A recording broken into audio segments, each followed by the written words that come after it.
Hey guys, what's up? It's Armin van Buuren here, and I'm at Ushuaia Ibiza 2023. Yeah, I can remember the first time I came to Ibiza. I was playing after Judge Jules, Judgment Sunday in Eden in San Antonio, and I think it was the year 2000, so it was a long time ago. And I remember I was a little disappointed when I first came to Ibiza because I heard so many stories about it, about the music, about the culture, about the hippie vibe, about everything. And I learned to appreciate Ibiza the years after. If you really want to know Ibiza, you have to stay here for a month, 2 months, visiting the island, finding the special spots, and then so slowly the years after I understood Ibiza more and more, I went to the special club nights, I went to the north, and it really took my heart. First time I played in Ushuaia, I have to tell you something really funny. I think it was already called Ushuaia, but it was a really small, I think it was something like a pool thing, a hotel. It wasn't really like what it is now.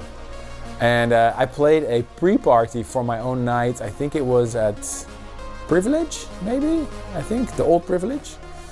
So this must have been in like 2011 or something, like really a long time ago. And then I heard that Ushuaia was like opening and they were doing something really big. And I was like, because I know Ibiza only like for the clubs are inside, like Pasha and Amnesia and Eden and Privilege was all inside. So when they told me like this is going to be outside and the pool and it's going to be only in the evenings when Ibiza is only at night, you play like 1 to 3 or 2 to 4, that's the best time because people go to dinner and then they go out. So for me it was a totally new concept, and but I loved it. I brought a whole new chapter in the history of Ibiza, a very positive one, I think. I love it when it's dark. I love it when it's, you feel the vibe. People are coming from the beach. Usually it's very hot here in Ibiza. So in the end of the afternoon, people are a little bit lazy and then when they have some food and they go to Ushuaia, you feel like the energy at 9 or 10 people are ready to party, and they go out. I think one of my favorite moments in Ushuaia was last year I played back-to-back with David Guetta on his night. It was phenomenal. There was like 10,000 people and it was crazy, and I loved the connection I had with David on stage. It was really special. And I want to say one of my favorite shows I ever did was last year in Ushuaia. I played a longer set and it was raining. I'll never forget it. Like I saw like on the weather forecast on my phone, like it's going to be 99% chance of rain. It's going to be very bad. And I was like, I don't want my season to end in the rain, I'm going to be so upset. But it was the best night I ever played in Ushuaia because the people that were there were like so happy that it rained and they partied because the rain is not cold, Like in Holland we are used to rain and the drops are cold, but in Ushuaia or in Ibiza the rain is like a shower, And it wasn't really raining like very hard, but people were standing with umbrellas and dancing. And like when I asked people, are you ready to party? So all the hands going up, and I just felt the energy. Yeah, it was crazy. So you would think that if it rains in Ushuaia, it's bad, but I think those are the best nights. 9. novembrī veikalos Maksimā viena izdevīga diena. Atlaides līdz 50% ar paldies karti. Sadzīves ķīmija. Well, mixed albums are a little bit over, I think, because, it used to be very hot when we were still buying CDs. Now with streaming portals, it's different, I think, but I think it's still important for me to do mixed compilations like this because it's a great showcase of like what my current set sounds like and the new music that I'm playing. And now I've done something new. Like normally it would only be 2 mixes. One is called On the Beach. It's more like 122, 124 BPM, more slow, like when you're chilling on the beach. And mix 2 is always in the club, so when you go clubbing or you want to, you're doing your hair and you want to have the energy to party. But now we added a third mix, which is called Who's Afraid of 138, because now the BPMs are all going up. And so it's very, very popular and the fans really love it. So I do 3 mixes, so it's a 3 CD, but you can also check it on, like YouTube and Spotify, Apple Music, everything. Yeah. Well, there was a thing like the Ibiza sound, which I had to learn. Like I told you before. I came to Ibiza the first time and I wasn't impressed because I was expecting, like people in Holland were saying, Ibiza is the paradise, and I was thinking something else. In my mind it was like a paradise, and it is paradise, but you need to know where you need to go. So in Ibiza they have this thing called the Balearic Sound. The Balearic Islands are Menorca, Mallorca and Ibiza. Those are and there's a certain sound, like especially in trance music, like for me represents the Balearic sound is more like, you know, Café Del Mar, like more chilled, maybe some nice vocals, but guitars, but still danceable. A lot of electronic influence, but more relaxed. A name that springs to mind is Chicane, for example. You know, his great music was really trancey, but had like the plucks and you know, Saltwater for me is the ultimate Ibiza tune, or Music Sounds Better With You from Stardust.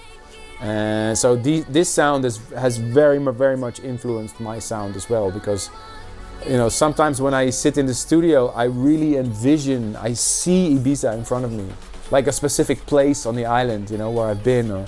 So when I'm making this track, I can see the place there. And so many artists are inspired by Ibiza and the sound, and Esvedra, and you know, driving around the island and the sunsets, and Café Mambo when the sun goes down, and yeah, it's a special place. Lose This Feeling is the fastest track I ever released. It's 150 BPM. Again, because I think after COVID, during the lockdowns in COVID, chill out music was very popular, so the BPMs went down a lot because people weren't dancing, you know, they were listening to relaxed music. And now the doors are open again, you know, we left COVID behind us. It's still there, of course, and it's very dangerous, but we're not in lockdowns anymore. We know how to treat it now. So people came out, and you feel that, you know, the young generation, they want to party, want to go out. So all of a sudden the BPMs are up, and I wanted to answer that with this tune. It's the result of a writing session in Sweden. And we actually wrote the track, I think, at 135 BPM. And then accidentally the engineer played it faster.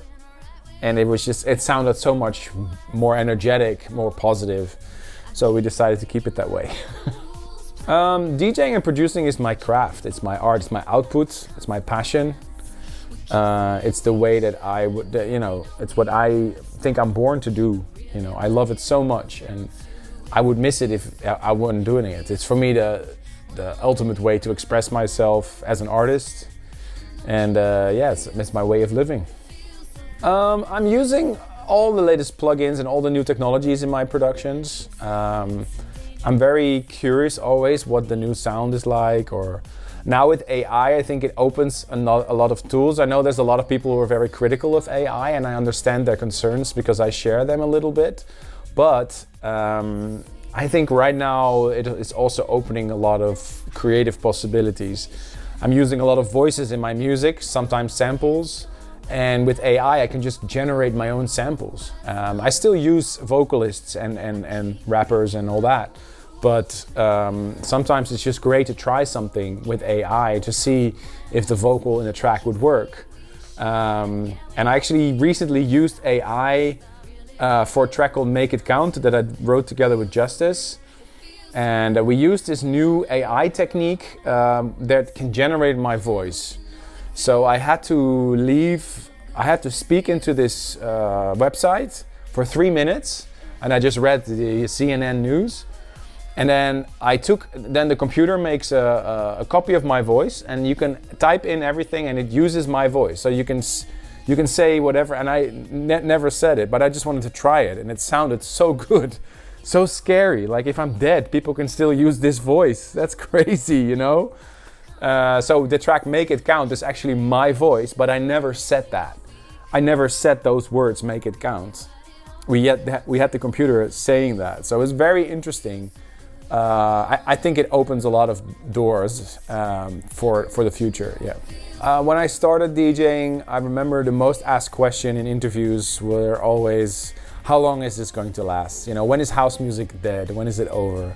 And I think if you look at all music right now, except maybe for classical music and country music and all that, but in the popular music of today, 99% of it is produced with an electronic background. So like a lot of bands, they use Pro Tools or Ableton or Logic or another DAW.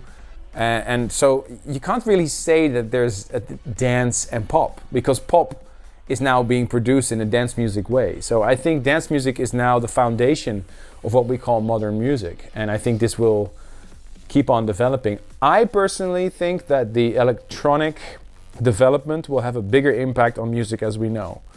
The biggest example is, I think it was Bach, and when Bach was making his music, there was only a clavecembalo, there wasn't a piano yet, or it was the other way around, I'm not quite sure. In the 60s, the Beatles, everybody was playing guitar or piano. The synthesizer was considered a devilish instrument. It was not an instrument until the Beatles decided to use a synthesizer on the White Album.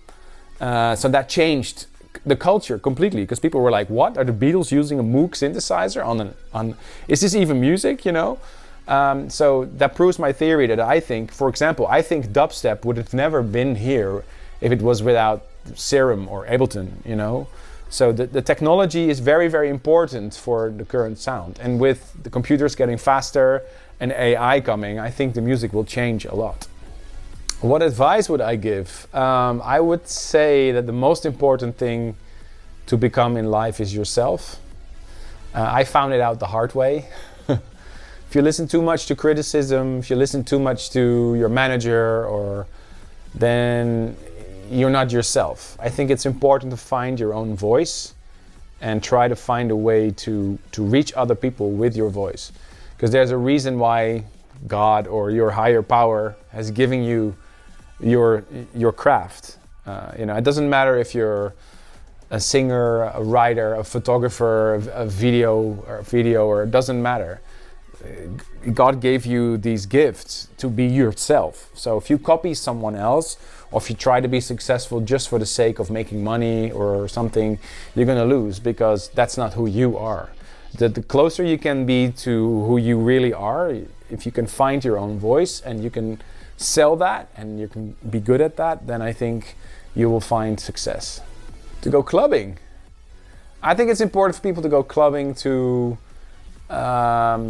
just to have a great time. Of course you can listen to music, all the music that I play in Ushuaia, like maybe on YouTube or on Spotify or whatever, but there's nothing like experiencing music with friends and with a lot of other people.